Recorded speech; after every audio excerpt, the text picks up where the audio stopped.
সময় কিন্তু একটা দিয়া দিছে আল্লাহ, সময়ের কসম করছে, সময়ের কসম, সময়ের কসম করছে।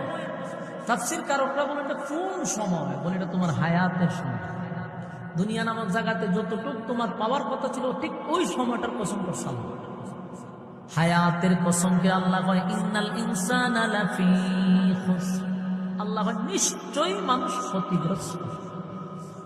আল্লাহ রাব্বুল আলামিন বলেন সময়ের কসম, মানুষ ক্ষতিগ্রস্ত। কেন বললেন সময়ের কসম মানুষ ক্ষতিগ্রস্ত? কারণ মানুষ সময়ের মূল্যায়ন করে না। সময়ের মূল্যায়ন যদি না করি তাহলে আমরা ক্ষতিগ্রস্ত। এটাকে আমার কথা, আল্লাহর কথা।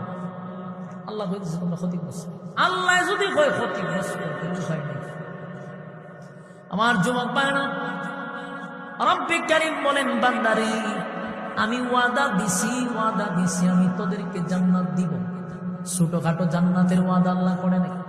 কানাত লাহুম জান্নাতুল ফিরদাউসি নুজুলা।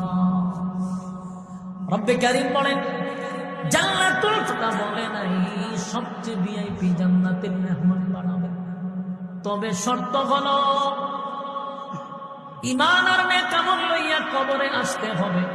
দুনিয়া পাওয়ার জন্য আমি কোনো শর্ত দেই নাই, কিন্তু জান্নাত পাওয়ার জন্য শর্ত দিলাম দুইটা। একটা হলো ঈমান আর একটা হলো নেক আমল। বলুন জান্নাতে যাওয়ার শর্ত কয়টা?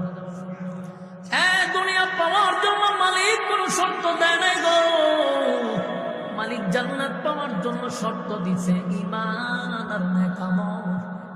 কিন্তু আমরা যে ঈমান লইয়া বসে আছি, যে ঈমানের দাবি করতেছি আমরা ঈমানদার, সেই ঈমান লইয়া জান্নাত পাওয়া সম্ভব না। আমাদের ঈমান এত দুর্বল, আমরা মানুষের কাছে বিক্রি হই, ঠিক না বেটি? অনেক সময় 5 টাকার চা দিয়া মানুষ আমাদেরকে কিনে, আবার 500 টাকা দিয়েও কিনে। আমার যুবক ভাইয়েরা, এই ঈমান দিয়া জান্নাত পাওয়া সম্ভব না। আল্লাহ বলেন আমিনু কামা আমানান নাস, ঈমান আনো ওই মানুষদের মতো যারা ঈমানের পরীক্ষায় ফার্স্ট ডিভিশনে পাস করছে। এদের মতো ঈমান আনো রে, তাহলে আমি যে ওয়াদা দিলাম তোমাদেরকে ভিআইপি জান্নাতের মেহমান বানাবো। আল্লাহ হবে মেজবান, বান্দা বান্দি হবে মেহমান। জুড়ে কোন সুবহান।